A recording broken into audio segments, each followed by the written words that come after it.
déjà 21h05 et je vais commencer par déjà vous présenter un peu le concept global de radio.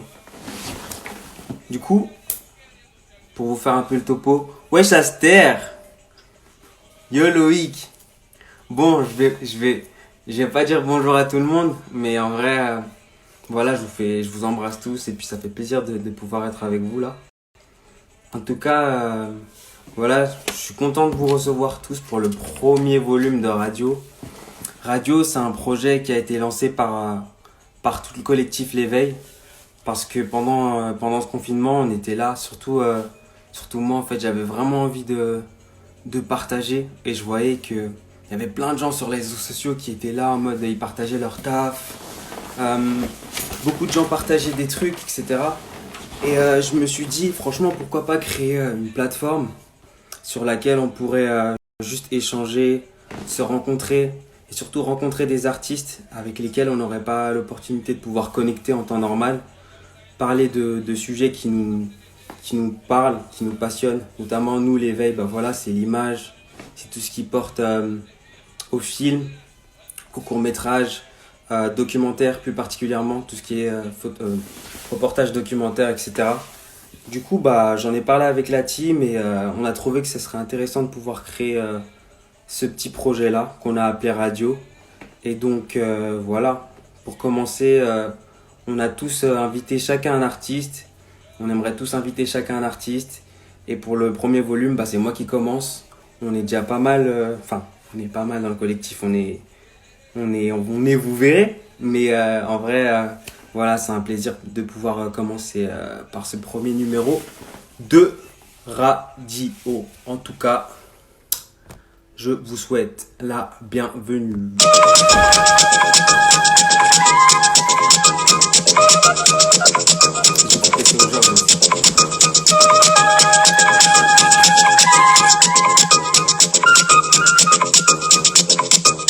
Wesh Bagdad. Salut à tous. Voilà, on va commencer plus sérieusement. Et voilà, pour ce premier volume de Radio, je vais introduire mon invité qui s'appelle Solène Gun. Alors, franchement, je suis vraiment content de pouvoir l'accueillir sur Radio parce que voilà, c'est une photographe que j'ai découvert il y a peu de temps sur les réseaux sociaux et j'ai grave accroché à son taf. J'ai beaucoup accroché à son taf et j'ai trouvé ce qu'elle faisait hyper intéressant. Peut-être que ça me parlait particulièrement, mais j'ai trouvé ça hyper cool et je me suis dit que franchement pour ce projet-là, il fallait qu'on puisse avoir une discussion ensemble. Et le thème qu'on va traiter aujourd'hui avec Solène, ça va être identité, jeunesse et territoire. Et du coup, voilà, je vais la présenter, je vais l'introduire rapidement pour que vous sachiez à qui vous avez affaire et elle nous rejoindra suite à ça. Du coup, voilà, Solène Gun, c'est une photographe française d'origine kurde et turque. Elle est originaire de Paris. Elle a grandi, elle est née en banlieue parisienne et elle a fait ses études en Suisse dans une haute école qui s'appelle l'ECAL, si certains connaissent l'ECAL à Lausanne. C'est une très bonne école. Elle a été diplômée là-bas en 2018 et elle a aussi elle a été primée justement pour sa série de photos, sa série de graduation de photos qui s'appelle Turunk, dont on va parler aussi ce soir. Du coup, elle a eu plusieurs prix pour cette série-là, notamment le Swiss Design Awards 2019, si je ne me trompe pas. Solène, si t'es là, dis-le moi. J'espère que je ne vais pas me tromper. Et aussi pour Photo Fouam ou un truc comme ça. Je suis désolé, je ne connais pas vraiment les noms. J'ai des notes, mais je trouve ça nul. Je ne suis pas youtubeur et tout. Du coup, je vous parle juste comme mes potos. Voilà. Son travail il se concentre essentiellement sur les réalités et la représentation de la jeunesse immigrée. Dans cette série, donc Turunk, Solène dépeint la vie quotidienne de jeunes hommes d'origine turque dans les banlieues parisiennes et berlinoises. Son travail porte sur le phénomène général de la vie de la jeunesse en banlieue. Et pour moi, son travail, c'est vraiment une vitrine sur sa vision de, de, de, de ce qu'est l'immigration euh, en France et en banlieue notamment, de cette jeunesse qui est la jeunesse turque et la jeunesse kurde aussi. Et personnellement, voilà, j'ai vraiment été touché par ça. Je vais pas trop parler, mais je vais juste l'inviter. On va commencer par discuter avec elle. On va commencer par 10 minutes de questions-réponses en discussion. Et les 10 dernières minutes, ça sera à votre tour de pouvoir poser des questions. Je vous recevrai sur le live et vous pourrez discuter, poser vos questions. Et ensuite, Solène elle reviendra sur le live. Et voilà, on discutera un peu comme ça. Donc 10 premières minutes avec moi et 10 dernières minutes avec vous. En tout cas, let's go. Je vais inviter Solène. Solène, t'es prête?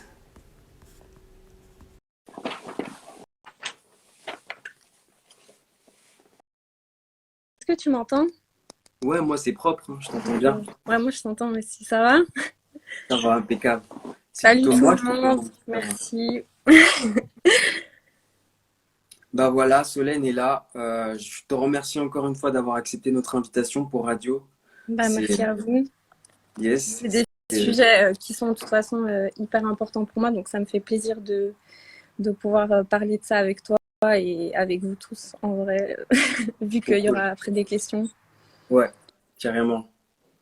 Bah voilà, je vais commencer simplement par juste te poser une question et introduire les gens aussi à ton travail parce que je sais pas si Mhm. vous avez checké, mais vous auriez dû. Je vais quand même passer quelques photos. Ah ouais. Voilà, le travail de Solène, comme je vous l'ai dit, il est vraiment axé sur la jeunesse immigrée turque dans les banlieues parisiennes et berlinoises. Et en fait, on a choisi de traiter ensemble sur ce thème quand je lui ai proposé de parler d'identité, de jeunesse et de territoire, parce que c'est vraiment pour moi ce qui en ressort le plus dans ces photos. Et l'ethnicité turque, pour moi, elle est grave présente, avec tout ce qu'il y a justement, tous les détails, tous les détails de la vie de ces jeunes, etc. Ils sont vraiment bien mis en image. Et je pense que je vais plus laisser Solène en parler. Et en tout cas, pour moi, ma première question, ce serait, euh, est-ce que pour toi, ça a été une... Désolée, c'est trop marrant de faire un live. Vas-y, je t'écoute. Ah, je suis mort.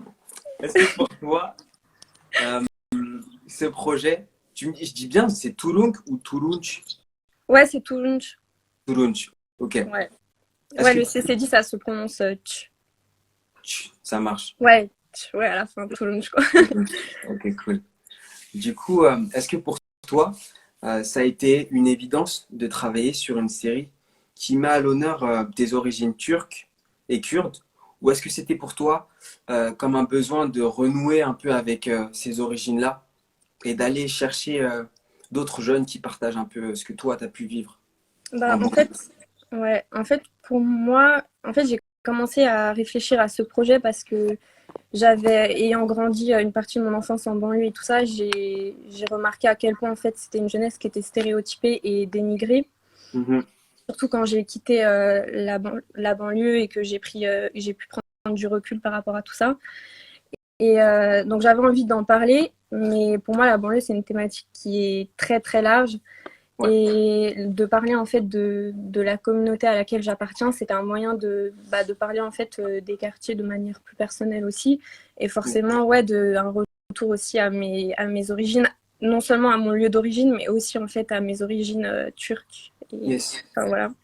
Et du coup, ouais, du coup, pour moi, c'était vraiment super important de faire un mix des deux en fait pour que ça représente aussi vraiment ce dont je veux parler et que je sois aussi légitime d'en parler en fait. Pour moi, ouais, c'était aussi voilà. Du coup, c'est vraiment ça. Enfin, c'est le point de départ en fait du projet. C'est vraiment cette envie-là de parler de ces deux sujets qui me tiennent à cœur. Et je trouve aussi que la communauté turque mhm, est très très peu représentée, que ce soit dans les musées, pour parler en fait de ce qui me représente et de toute cette jeunesse en fait qui a tellement de potentiel mais qu'on oublie et voilà. ouais, d'accord, trop cool. Mais vrai, ce que tu dis, c'est hyper juste parce que j'ai jamais vraiment vu de projet qui mettait en avant la jeunesse turque. On Mm. voit souvent de la jeunesse maghrébine, on voit souvent de la jeunesse de l'Afrique noire, mais très rarement, en fait, j'ai eu affaire à ce genre de jeunesse et tout. Et c'est pour ça que ça m'a vraiment attiré et j'ai trouvé ça hyper intéressant de pouvoir en parler, justement avec toi aussi, je me demandais si tu étais kurde et si tu étais turc et si justement c'était logique que tu puisses travailler sur ça. Et quand je me suis informé sur toi, j'ai vraiment trouvé la démarche hyper intéressante. Donc voilà. Merci. Bah, merci à toi, franchement. Merci à toi. Et je vais reprendre sur quelque chose que tu as dit, une annotation que j'ai trouvée sur le site de l'ECAL. Ouais, Et tu as dit quelque chose qui a vraiment attiré mon attention. Je vais citer, hein, je lis. ouais, bien sûr. Ces lieux représentent pour moi des terrains manquants de perspective où cette jeunesse se construit un univers très particulier entre l'envie de se montrer et de se cacher. Et ce qui m'a fait tilt dans cette phrase, c'est l'envie de se montrer et de se cacher. Et Mm. les gars, je sais pas si vous avez checké son taf, je vous mets des photos, mais j'ai trouvé cette contradiction hyper belle. Parce que Solène, dans ton travail, en l'observant, j'ai vraiment vu en fait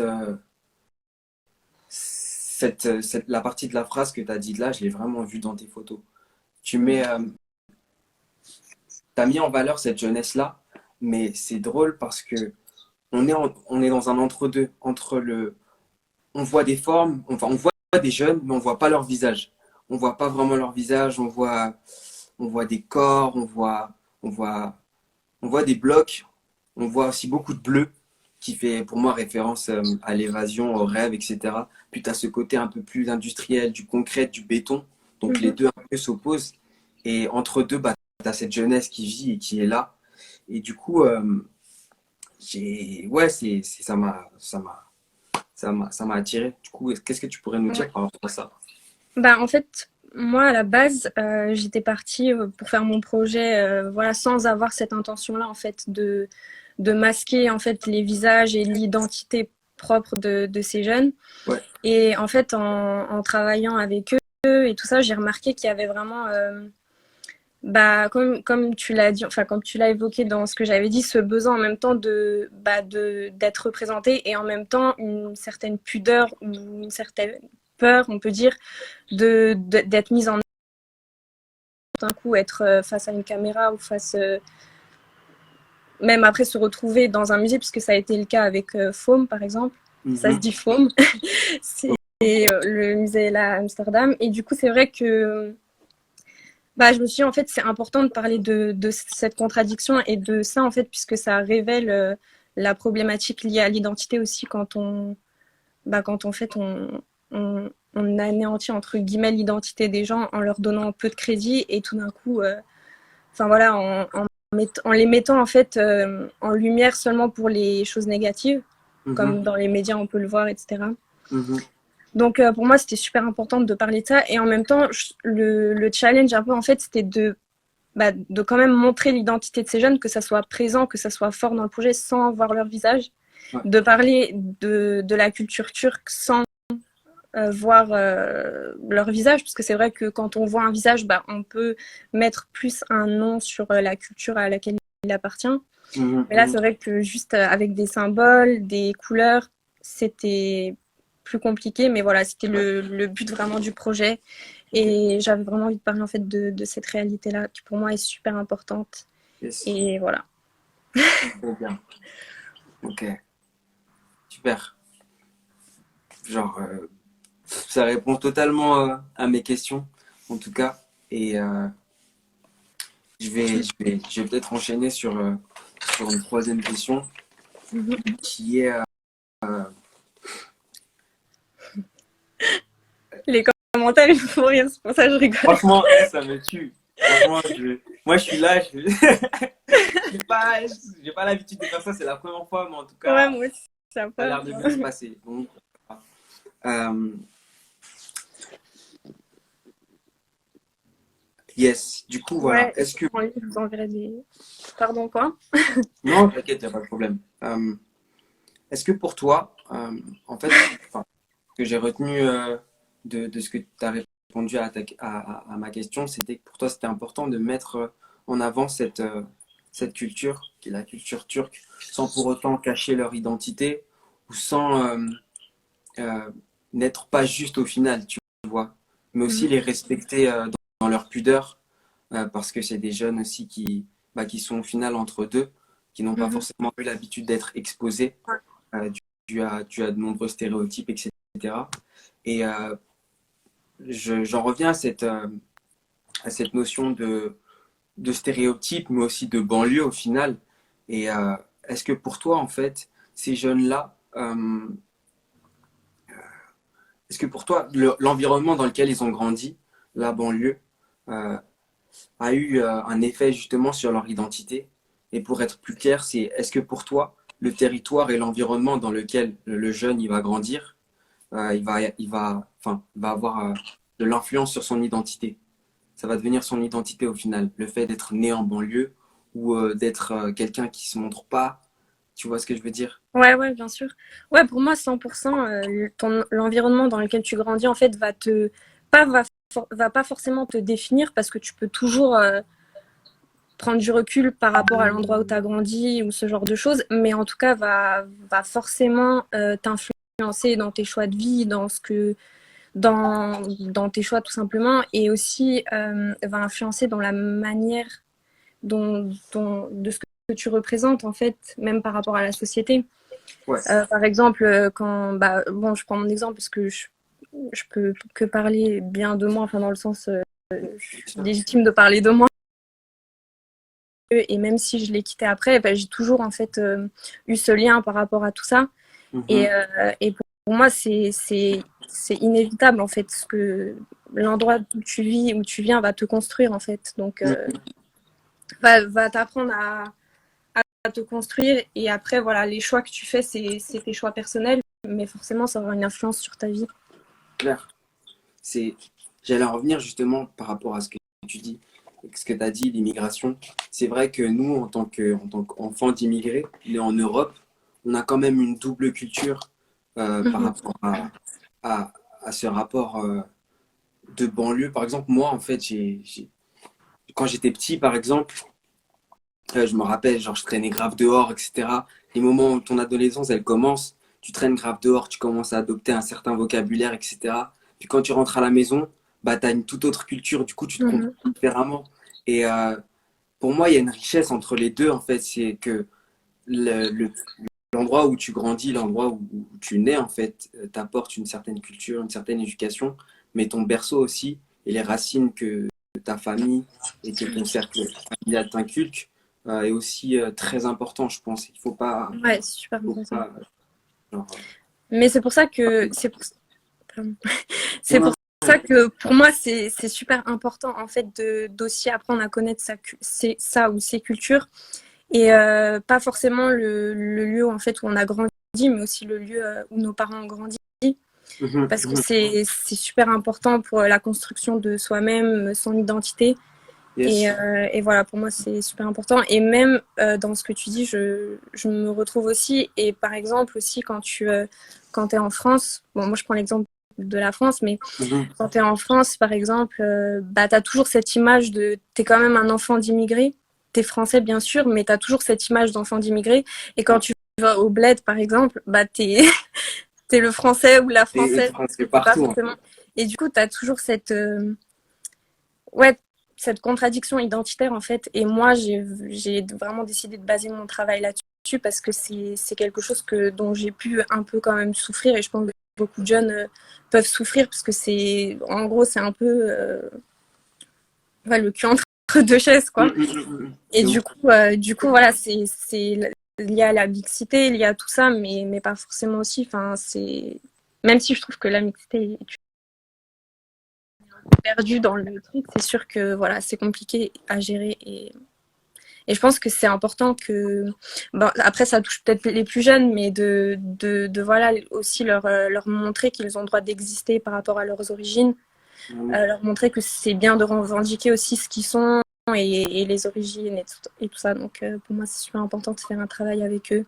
Je parle plutôt des plus jeunes, quoi, des enfants aussi, parce que dans les projets, il y a toujours un peu de... Dans la jeunesse, il y a les plus petits, il y a les plus grands, Ouais, et chaque personne est touchée différemment, donc voilà. d'accord. Trop bien. Ça tue. Mais franchement, je sais pas quoi dire parce que tu sais, je réfléchissais beaucoup à cette discussion et tout. Et les réponses, elles me paraissaient comme être une évidence en regardant ton taf et en voyant un peu aussi ce qui se faisait. Mais Il y a quoi en tout avec cas, le pour son? moi, le son, il Ouais. marche. Il bug. Ah, ok. Je sais pas, il y a quelqu'un, enfin, Bagdad, il a dit le son. C'est bon, ça marche, bug.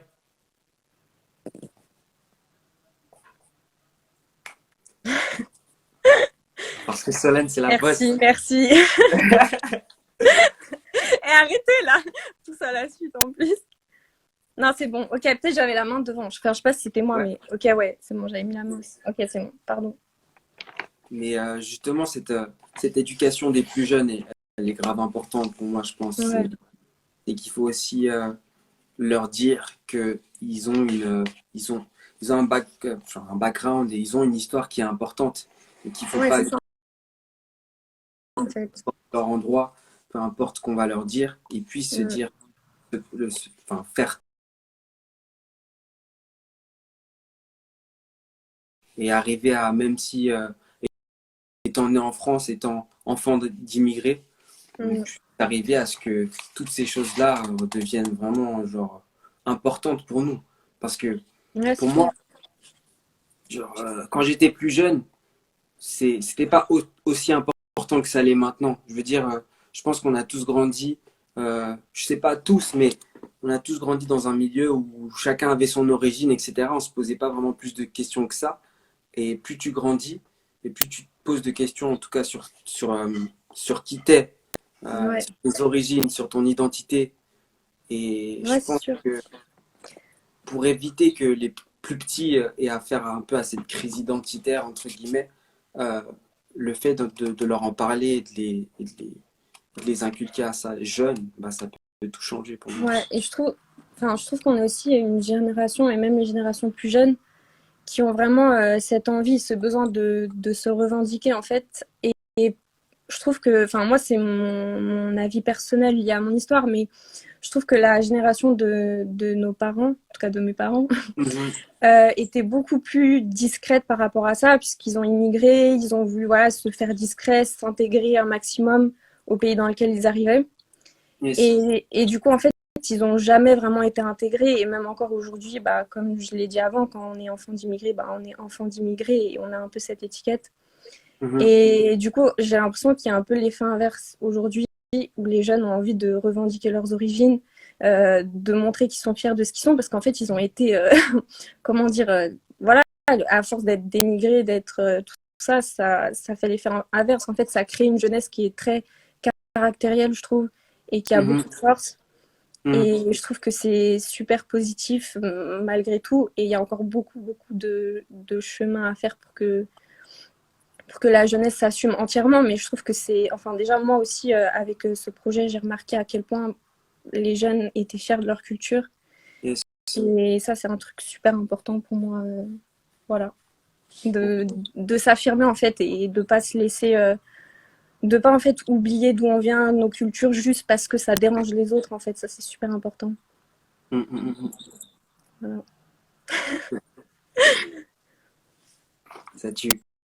Il y a une photo avant que tu avais mis d'un jeune couché vers un arbre. Il y a des photos, ça fait longtemps que je les ai pas vues parce qu'elles sont même pas dans le voilà, celles-là, elles sont même pas dans le nouveau projet, enfin dans le nouveau livre que j'ai fait Ah ouais.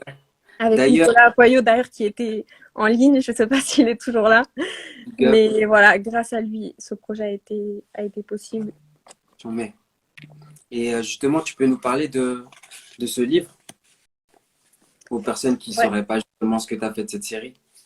Ouais, bah est-ce que tu as des photos du livre? Peut-être c'est.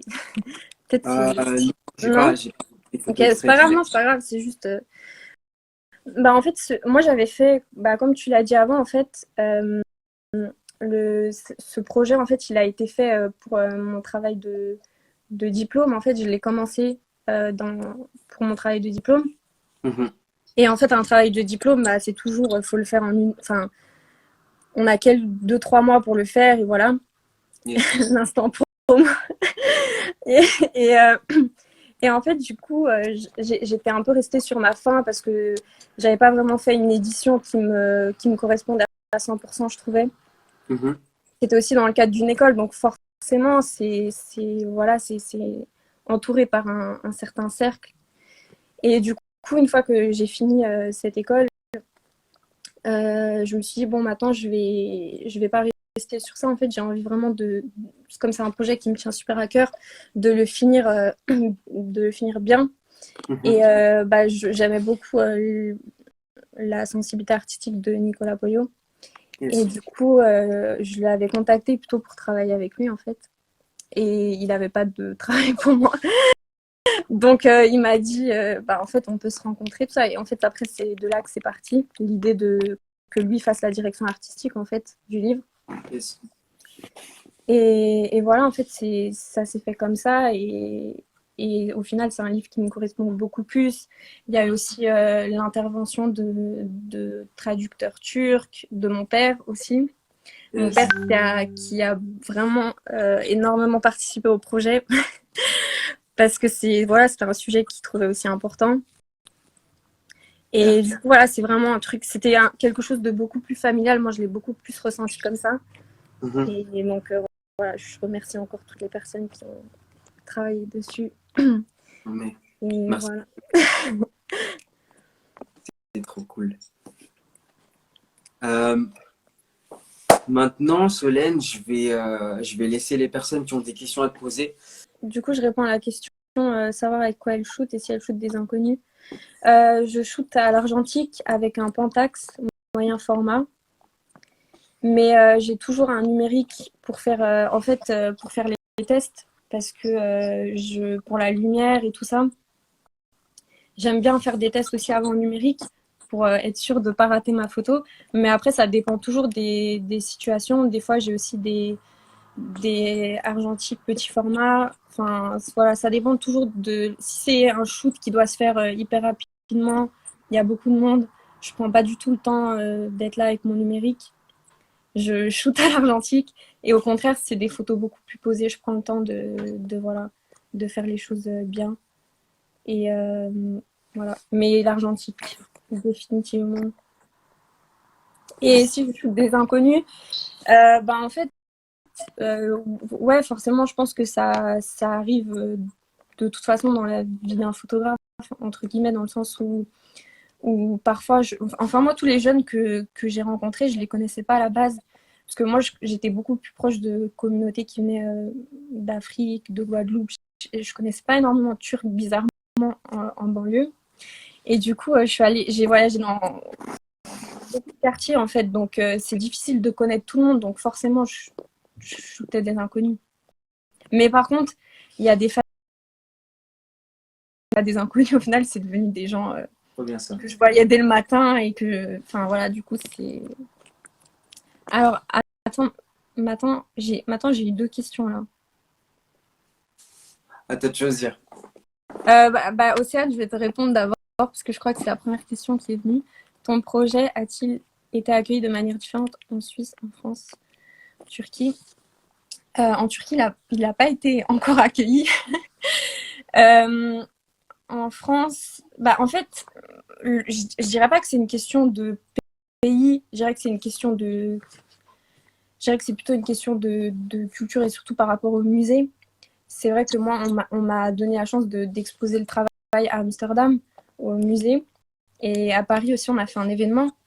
Et je pense que suivant en fait l'endroit où le travail est exposé, tu as des avis différents ou des réactions différentes. Et honnêtement, plein de fois, je me suis demandé si si j'avais vraiment envie de le montrer dans un musée, de le montrer à des gens qui comprendraient peut-être pas forcément de quoi je parle. Mais je pense que c'est important au final, ça fait partie de notre travail de se confronter aussi à des gens qui savent pas forcément de quoi on parle, mais c'est à nous de l'expliquer en fait et de leur faire comprendre notre message. Et du coup, voilà, pour moi, il a été très bien reçu. Après, voilà, il y a toujours des choses où il y a un peu ce truc de voyeurisme. Je pense que beaucoup de gens sont venus aussi dans le musée pour voir une fille turque sur la banlieue. Je pense qu'il y a aussi beaucoup de ça, parce qu'il y a beaucoup de ça dans le milieu artistique de manière générale, quand on parle de sujets comme la banlieue ou d'autres cultures.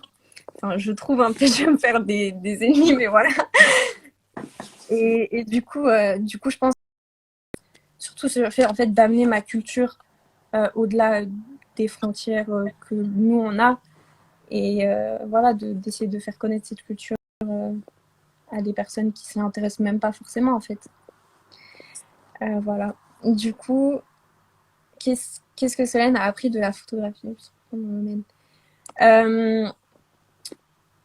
Je pense que au-delà de la photographie, j'ai beaucoup appris des personnes que j'ai photographiées. Donc ça fait partie de la photographie, mais c'est plus lié avec l'histoire des personnes que j'ai photographiées. Pour moi, en fait, c'est pour ça que je fais ce travail.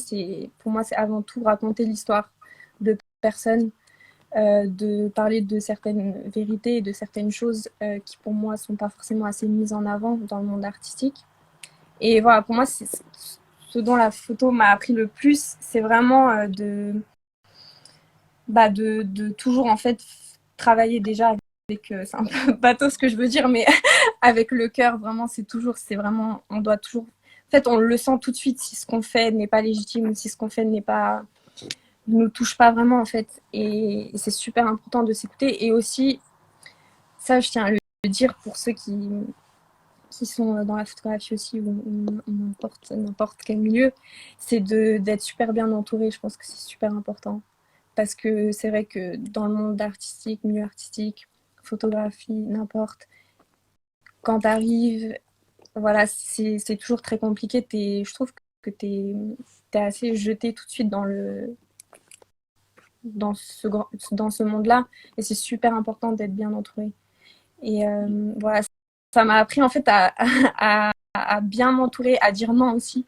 Il y a des projets, parfois il faut dire non parce que c'est pas fait avec de l'âme, c'est pas voilà. Donc voilà. Yes. Ça m'a beaucoup appris sur moi-même, en tout cas, ça c'est sûr.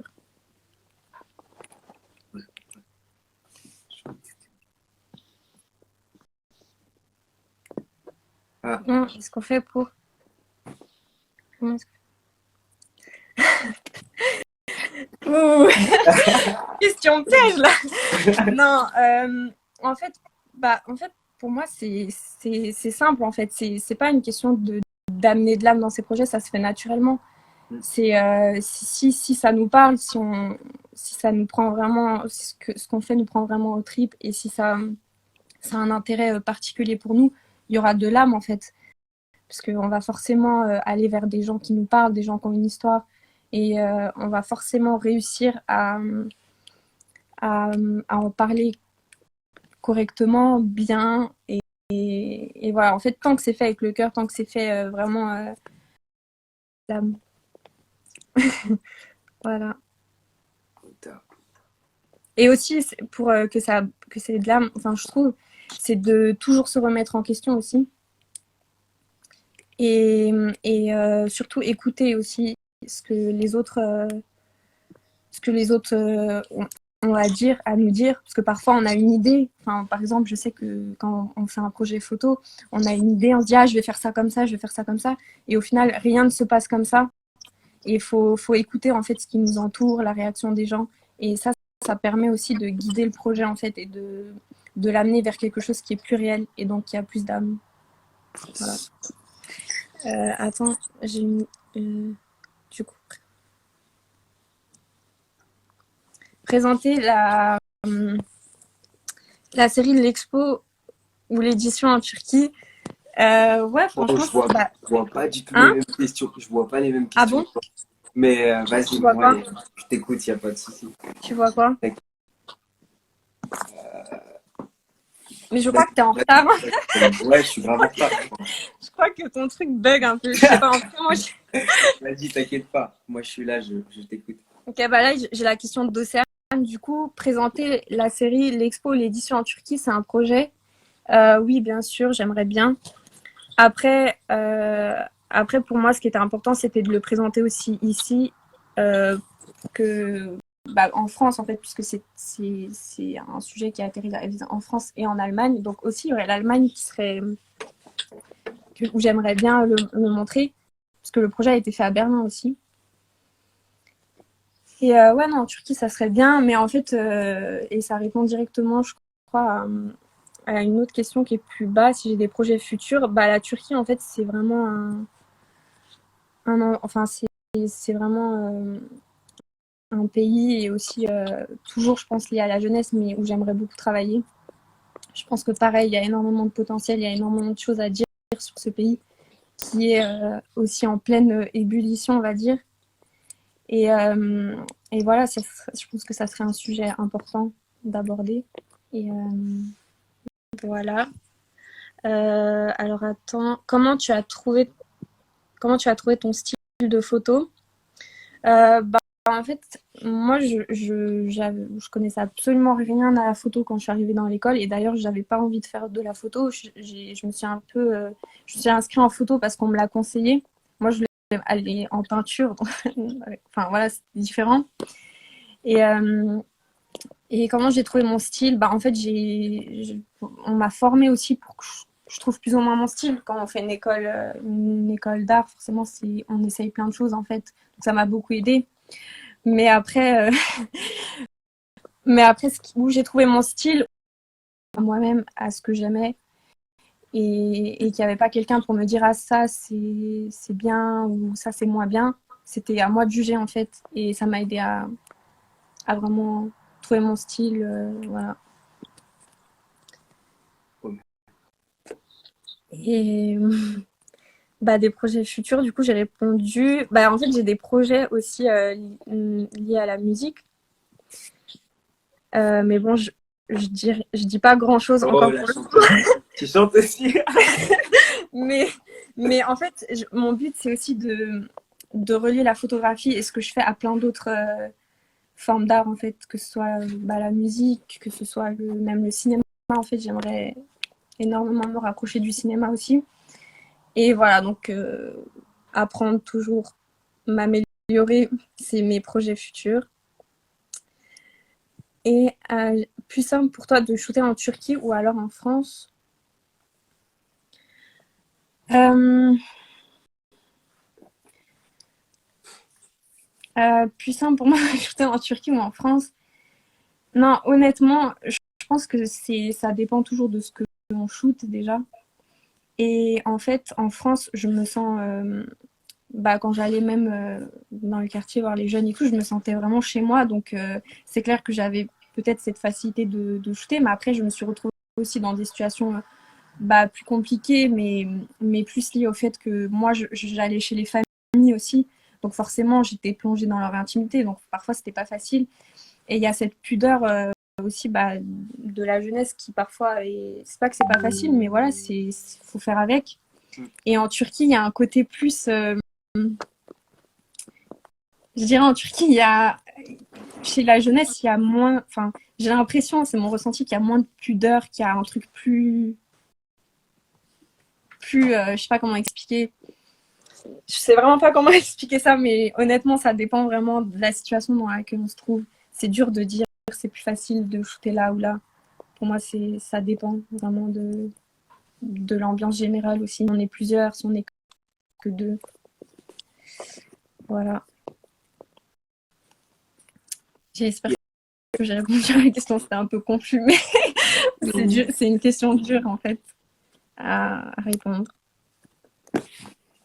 Donc, il y a plus de questions, en tout cas, dans la petite boîte à questions. Ouais. Et donc, voilà, je pense qu'on a fait un peu le tour. Ouais. Donc, en tout cas, merci à toi, Solène, Bah, merci. de nous avoir parlé de Mais ton du coup, projet. on n'a pas beaucoup parlé de toi. Bah, écoute, que les gens puissent avoir ta perception, ta vision de de ce que tu fais, etc. Une prochaine fois, ce sera moi, Mhm. ce sera quelqu'un d'autre, c'est pas grave. Donc Mhm. voilà, merci Solène. Bah, merci beaucoup en tout cas, c'est vraiment cool d'avoir fait ça, parce que Yes. je pense que c'est important aussi d'échanger sur ces sujets. Mhm. Et voilà, merci beaucoup, c'était vraiment cool. Et merci à tous pour vos questions, pour, pour m'avoir écouté, nous avoir écoutés. Yes, I. Et voilà. Bah, de toute façon, on reste en contact et Bah oui, on aura l'occasion de pouvoir discuter davantage et tout. ouais, c'est clair. C'est charmé. Merci Solène. D'accord, ça marche, merci Ciao, ciao. beaucoup. Ciao.